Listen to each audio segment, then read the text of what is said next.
सास के साथ सोने वाली बहू। रजनी और अमर की शादी को अभी कुछ ही महीने हुए थे। अमर अपनी पत्नी रजनी से बहुत प्यार करता था। शुरू के कुछ दिन तो सब कुछ ठीक ठाक चलता रहा, लेकिन फिर छोटी छोटी बातों पर अमर और रजनी का झगड़ा होने लगा। अरे, तुमने फिर से गीला टॉवेल बेड पर डाल दिया। कितनी बार तुमसे कहा है कि सारा बेड गीला हो जाता है। अरे गुस्सा क्यों कर रही हो? गलती हो गई मुझसे, अगली बार ध्यान रखूंगा। बस हर बार पर बस यही कह के चल देते हो। सारा दिन सफाई तो मुझे करनी पड़ती है ना। देखो रजनी, इस तरह नाराज मत हो। मैंने कहा ना, मैं ध्यान रखूंगा आगे से। और फिर रात के वक्त रजनी अपना बिस्तर उठाकर बेडरूम से बाहर जाने लगती है। अरे क्या हुआ रजनी? सुबह वाली बात पर अभी तक नाराज हो क्या? नहीं, ऐसी कोई बात नहीं है। तो फिर तुम अपना बिस्तर लेकर कहाँ जा रही हो? मैं मम्मी जी के कमरे में सोने जा रही हूँ। मम्मी जी अकेली है ना। अरे कैसी बात करती हो रजनी? शादी के बाद लड़कियां अपने पति के पास अपने बेडरूम में सोती हैं। सास के पास कौन सोता है? मैंने कहा ना, मेरा मन कर रहा है, इसलिए मैं मम्मी जी के पास सोने जा रही हूँ। अरे रजनी, मेरी बात तो सुनो यार। मेरा भी तो मन करता है ना तुमसे प्यार करने का, तुम्हारे साथ रहने का। ऑफिस से थका हारा आया हूँ और तुम मम्मी जी के पास सोने जा रही हो। देखो, मुझे आज अपनी सास के पास सोने का मन है और मैं जा रही हूँ। इतना कहकर रजनी अपनी सास के साथ सोने के लिए उनके कमरे में चली जाती है। रजनी बेटा, तुम यहाँ? मम्मी जी, क्या मैं आपके पास सो सकती हूँ? हाँ हाँ बेटा, क्यों नहीं, क्यों नहीं, बिल्कुल सो सकती हो। लेकिन सब ठीक तो है ना? अमर के साथ झगड़ा हुआ है क्या? नहीं नहीं मम्मी जी, मैं रोज रोज इनके साथ उस कमरे में सोकर बोर हो चुकी हूँ। थोड़ा सा चेंज हो जाएगा, इसलिए आपके पास सो जाती हूँ। आपको कोई ऐतराज हो तो बता दीजिए। अरे नहीं नहीं बेटा, ऐसी कोई बात नहीं, सो जाओ। और फिर अगले दिन। अमर बेटा, तुम्हारा रजनी के साथ कोई झगड़ा हुआ है क्या? नहीं तो मम्मी, ऐसे तो कोई बात नहीं है। क्यों, क्या हुआ? अरे वो कल रात मेरे कमरे में सोने आ गई थी तो मुझे लगा सब ठीक तो है ना बेटा? नहीं मम्मी जी, वो ऐसे ही बस उसका मन किया होगा। कह रही थी कि मम्मी अकेली है, इसलिए आपकी चिंता हो रही थी। पर अगली रात को फिर से रजनी अपना बिस्तर उठाकर सास के कमरे में पहुंच जाती है। रजनी बेटा, आज फिर से मेरे पास सोने आ गई। मम्मी जी, आपको मेरा अपने पास आना अच्छा नहीं लगता? अगर ऐसी बात है तो मैं बाहर ड्राइंग रूम में चली जाती हूँ। अरे नहीं नहीं बेटा, ऐसा कुछ नहीं है। पर अमर अपने कमरे में अकेला होगा ना?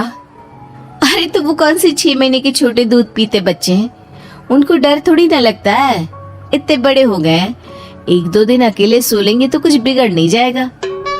और इस तरह फिर तो ये रोज की बात हो गई। रजनी रोज अपना बिस्तर उठाती, अपनी सास के पास आकर सो जाती।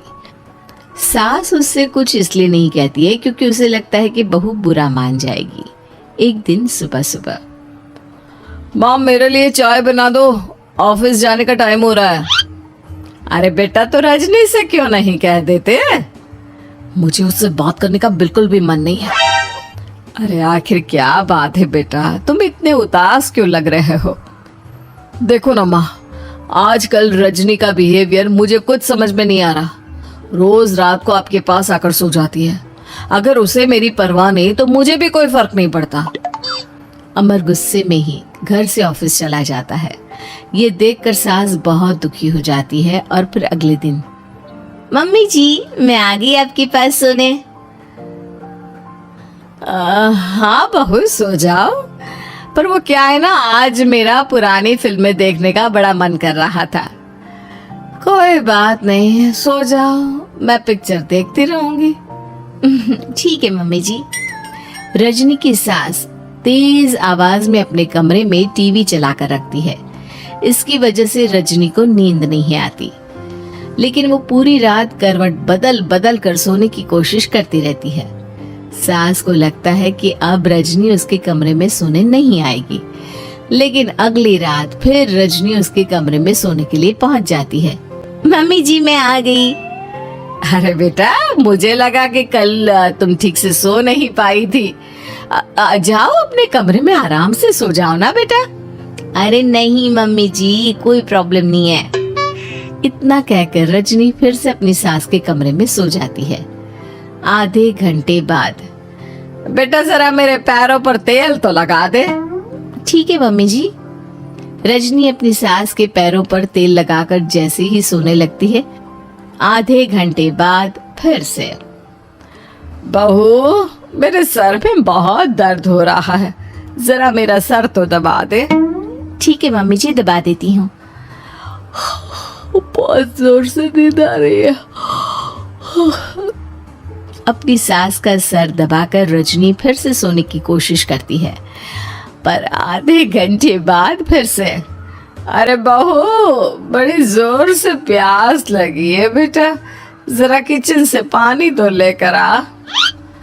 अरे मम्मी जी, जैसे ही नींद आने लगती है खुशबू आग लेती है। रजनी चुपचाप जाकर किचन से पानी लेकर आती है। इस तरह रजनी की सास पूरी रात हर आधे आधे घंटे पर उसे किसी न किसी बहाने से जगाती रहती है। रजनी परेशान हो जाती है।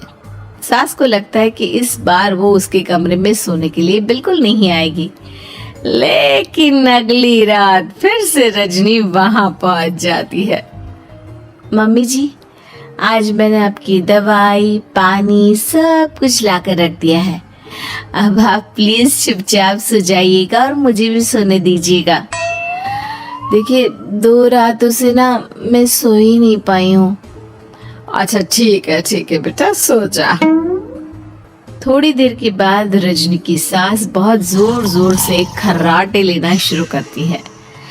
खर्राटे इतने तेज होते हैं कि रजनी के कानों में दर्द होने लगता है। हे भगवान, मम्मी जी को क्या हो गया है? क्या करूं, कहाँ जाऊं मैं? परेशान होकर रजनी वापस अपने कमरे में जाती है।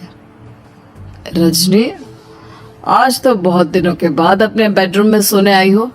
आ जाओ। वैसे भी तुम्हारे बिना मेरा मन नहीं लगता। क्या करती, तुम्हारी मम्मी के खर्राटों ने तो मेरी नींद उड़ा कर रखी है। अब मुझे यहीं पर सोना पड़ेगा। अगली सुबह, अरे रजनी बेटा, रात को कहाँ चली गई थी? मैं तुम्हें कितना ढूंढ रही थी, मैं तो डर ही गई थी। मेरी बहू न जाने कहाँ चली गई। कहाँ जाती मम्मी जी, अपने कमरे में गई थी। और आजकल ना आप मुझे जानबूझकर बहुत परेशान करती हैं। अगर मुझसे कोई गलती हो गई हो तो सीधे सीधे क्यों नहीं कह रही हैं? 3 रात हो गई है, मुझे ठीक से नींद भी नहीं आती। रजनी, ऐसे क्यों बात कर रही हो? मम्मी ने क्या कर दिया? आप अपनी मम्मी से क्यों नहीं पूछते? मैं बहू हूँ तो क्या इसका मतलब ये है कि दिन भर काम करो और रात में भी चैन से ना सो? रजनी बेटा, बड़ी नादान हो, इसीलिए तो जानबूझकर मैं ये सब कर रही थी ताकि तुम अपने पति के पास जाकर अपने बेडरूम में सो जाओ। शादी को सिर्फ 6 महीने हुए हैं और तुमने मेरे कमरे में आकर सोना शुरू कर दिया। यह तुम्हारी शादीशुदा जिंदगी के लिए अच्छी बात थोड़ी ना है बेटा।